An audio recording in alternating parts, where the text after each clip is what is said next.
Welcome to lesson two in my four-part series on the four-direction pushing hand methods of Professor Cheng. In lesson one, which we've recorded and hopefully you've watched that, we gave you the foundation, the mechanics, the basics of the method. Today's lesson, part two, is to start to show you some techniques. How to apply some of the energies within the four directions. So there's a couple of reasons why these techniques come up. Sometimes the technique comes up by a mistake that this person makes in the mechanics of the four directions. Sometimes I might use the technique as an attack or a counterattack or to set up. And then another thing is I just might rotate through techniques just to keep this side alert and fresh, or I would hope that they're doing that to me. The very first technique I ever learned from Master Liang for the four directions was double press. So all you have to think about is that like there's a pin through your palms, and if you press left, you can turn and press right. You could do double, triple, quadruple, as many presses as you like. I was a notorious puller in the press, so I didn't like to follow. I wanted to lead for everything. So what I would do is, like after push, I would never wait for them to even get to press. I'd already be going, we need to get to that, instead of being receptive, following, obeying that person's side. So I would just right away, I would just hurry them up and pull that press across. Well, the first time I did that to Master Leon, I pulled the press across and he immediately came back with the other press. So if we're on this side, you'll see it. If I pull this press across, immediately the next press coming. So if on her side, if she feels me pull, I mean, on one level, just immediately change the press and go back again. Another thing you can do is you can use the double press, keep going, you can use the double press to attack. So I can go push. Now see, she's not pulling. I can go press and come back again. And then if you're not pulling the press, if you pull the press, it is hard to defend a little bit against that second press. But if you're not pulling the press, you just keep turning. So if she does the press and then she comes back again, I'm just going to keep turning. It's the same as in Willow. If you were pushing my heart in Willow, I would just keep turning. And what I'm going to do is I'm going to keep her hands sandwiched in between my cross hands. I'll let her change her hands inside there as much as she wants. I'm not going to try to change my hands because it's nothing to do with my hands. It has to do with my body. So if she does double press, and then what we'll talk about in the fourth lesson is about changing hands and changing sides. Double press is a really easy way to change the hands. So if I do one press and I go back again, it's going to change which side the rollback happens on.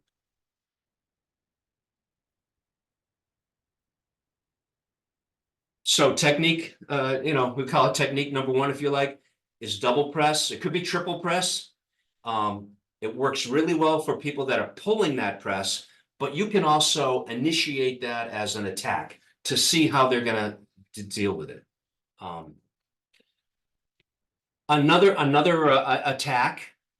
This is it can be for people that are too soft or too collapsed or people that don't turn at the right time. It's pin and push. I always think of pin like your mother pinning that brooch or that big pin on her coat or her dress, and she wants it pinned tight. She doesn't want to lose it. So one thing I can do on the push side is as I shift, I want to pin their arm right against their body. I want to take all the slack out. I want to get it right up tight like I pinned it or clasped it, and then I want to give them a push. So, because we don't have any safety, and I don't want to hurt that beautiful backdrop, that beautiful screen there. I'm not going to give a hard push, but I could do the pin, get everything set, and give a push. So the key is when I got her pinned, I still have to have some bend in my leg. If I have the pin, but I'm all stretched out, I can't push. So pin and push is actually a really good technique for the pushing side to work on distance.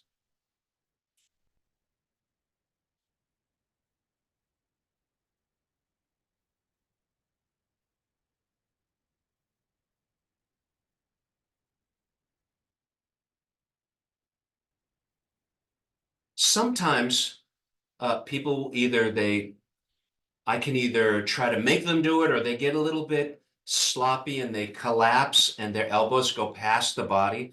One reason why that's one of the alignments is because you can easily get shut in. In Tai Chi, we have this energy called shutting in or shut in power.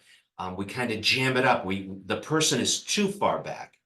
So if I notice that this person is getting their elbows way back to push, that's a perfect time to come in with ward off and shut them in. So if I do, I'm going to do on this side. If she's really far back and she has to put her elbows behind her body to get lined up, you can see the elbows past there. What I can do is I can just fill that space in. And now when she pushes, I can either root or I can actually give her a little push. So this is called shut in, ward off.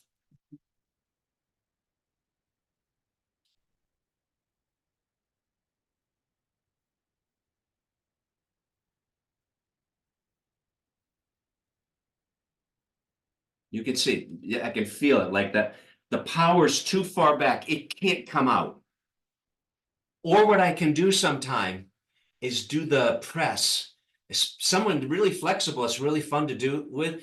Someone really flexible, and they let the press come way in, and then I can fill in with the ward off. So this press, I'm just doing it not so far. Now this next press, I'm going to go deeply in with the press. And then when she lines up for the push, I'm going to fill that in. So that's called shut in, ward off. Mostly use it for rooting, or sometime I can use that for short power and push them back.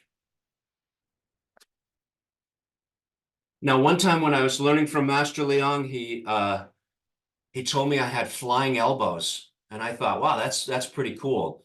Until I found out it wasn't a good thing. Flying elbows means somebody that's lifting their elbows up too high. Sometimes when the press comes in, especially for people that like to pull the press, they got to lift their elbow. When they do that, it's an opportunity for a fair lady weaving at the shuttles. So if you reach over to pull my press, your elbow goes up. So as you pull it across, I'm just going to lift this and push this against your head.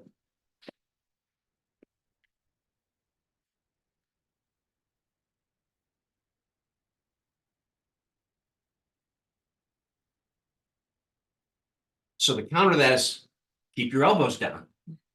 If you keep your elbow down, and then I try to lift, now I got to lift the body, her whole body. I can't do it. So fair lady for flying elbows. When it comes time to do roll back, there's a few reasons why you want to be elbow to elbow. When lesson 4, I'm going to really dive into roll back. So just be patient. I'm gonna give you all the stuff I got from Master Leon, all about roll back. So one thing he always said is elbow to elbow. The reason you want to be elbow to elbow is to control where the push goes, to control the different joints so that that person can't hit. It is much easier. It's easier for me to do roll back against her wrist because of leverage. See, it's easier I can move that arm. The problem is that somebody can fold in and step in an elbow or shoulder. So I want to be my elbow against her elbow. See, so now if you try to elbow, hard to do. Try to step in for shoulder, it's difficult to do. But sometimes people are on your wrist and, maybe you didn't catch it or whatever. If I'm on her wrist, she can do chop with fist. And so sometimes if I really work on her wrist, she can just fold and do the chop.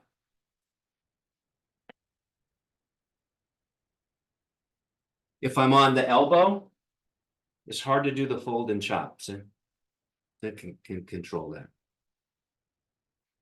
So if the rollback is on the wrist, you do chop with fist. Now, the counter to this, I mean, there's counters upon counters upon counters. They're all fun. One application for beginning. The beginning has lots of applications in it. So if I do roll back and she does chop with fist, I'm just gonna flick right into right into their face. That's one application for the beginning posture. You'll see when her elbow comes across, my elbow will lift and my hand will poke. Now, again, that's not that technique obviously doesn't have power to knock somebody out, but I guarantee you get a finger in your eye, it's going to ruin your whole day.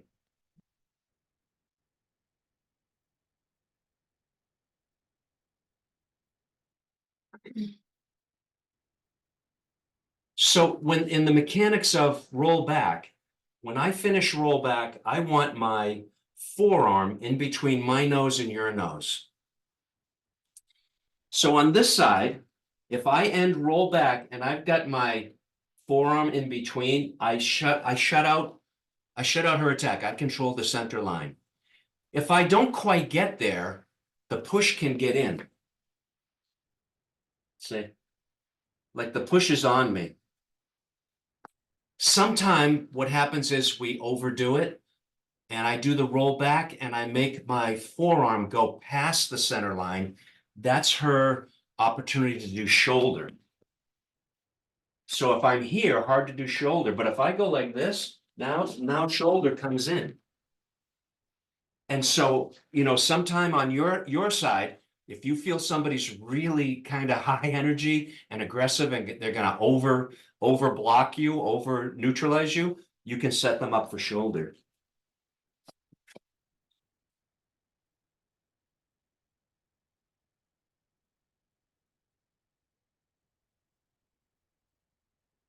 See if I stop it now, you can see it's hard to come in because I'm controlling the center line.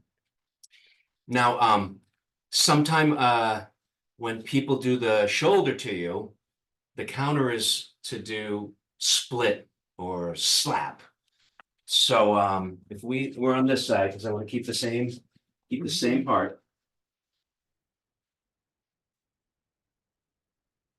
See when the shoulder comes in, I'm just gonna turn and hit. Yeah. So if I happen to go over, I can come back again. Or sometimes she can set me up for shoulder by pushing really deeply and making me really have to roll back. So I go, okay, I really come in, now shoulder comes in. But I can still turn my waist back this way and do this slap. So I'm protecting myself from the elbow, give her the slap, which this is one application for repulse the monkey. And then, again, we could do this all day. She can block, and then she can do diagonal flying on my elbow. You could, if you had all day, you didn't have to work, and just want to make up forms and counters and techniques. Lots there. So here's push, roll back, shoulder, repulse monkey, and diagonal flying. And then, it doesn't stop there. There's all kinds of techniques to get out of that too. So some other ideas, especially in the four directions for people that overextend, or sometimes I call them greedy, like they're really coming to get you. You can either do a one-handed pull or a two-handed pull. And you could do a pull and a push. So for instance, after rollback, you can easily just do a one-handed pull and then a push.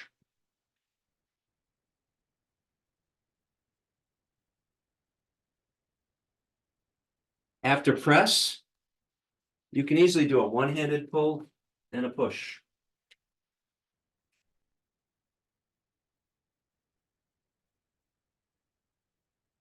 Or you want more energy, you can do a two-handed pull. So I'm going to grab the wrist and the elbow and give a pull.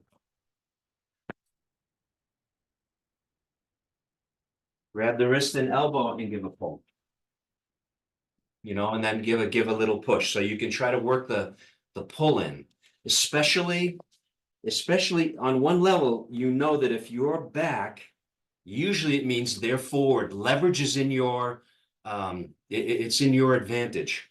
So when she does press, you can see the leverage is good for me to pull. I don't know why, but just say her weight was back when she did the press. The pull doesn't work as well because the gravity's lined up. The pull doesn't work as well. Whereas once I have the leverage, the pull works really well. So you could think of a one or a two-handed pull after your defense, a pull and a push. You know, you can work those out. A lot of variations. Master Liang used to say, what do you do after rollback? And I'd be like, well, you know, I got to wait for them to press. He'd go, yes. He'd go, but sometimes yield, you must attack. As soon as you're done yielding, you know, you must attack. The classics say to withdraw is to attack. So he gave a couple of ideas after rollback. So after rollback, you can do ward off.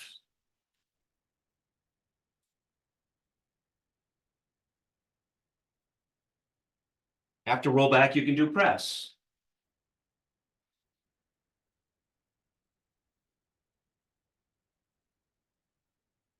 After rollback, you can do push.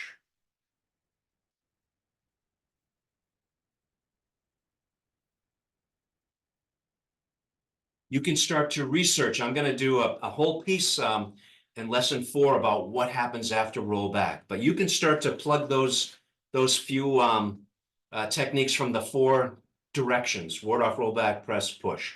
After rollback, you can do a second rollback, which is the arm bar. That is also rollback. So you can do one rollback, two rollback. And then this side, you know, you can practice. When I do that, just relax your elbow. Okay, good. Then I can do press, and so on and so forth.